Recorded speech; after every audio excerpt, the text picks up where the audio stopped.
Բարեկամներս կան շատ քարոզիչներ, ում Աստված չի ուղարկել քարոզչությամբ զբաղվելու։ Այդ մարդիկ սխալ են գործում։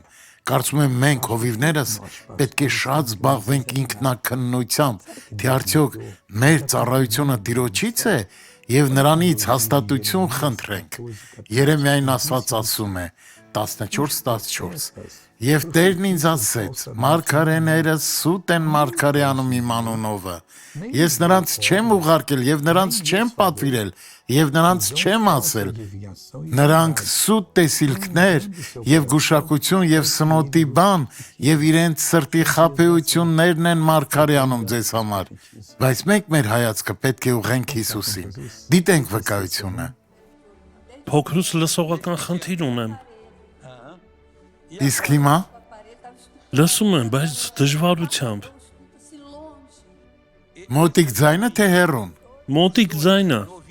Լավ, ուրեմն կանգնեք այստեղ, ես խոսեմ։ Ես լսում եմ ձեր ձայնը, բայց չեմ հասկանում ինչ եք խոսում։ Հիմա արդեն կհասկանաք։ Նորից նայեք, ինչ է ձեր անունը։ Լուսիմարա։ Որտեղ եք դուք ապրում։ Ես ապրում եմ մոտակա քաղաքում։ Խնդրեմ բարեկամներս, Աստված գործում է։ Աղոթենք։ Հայր, ողորմիր այս ժողովրդին, որ չունեն քո կոչը,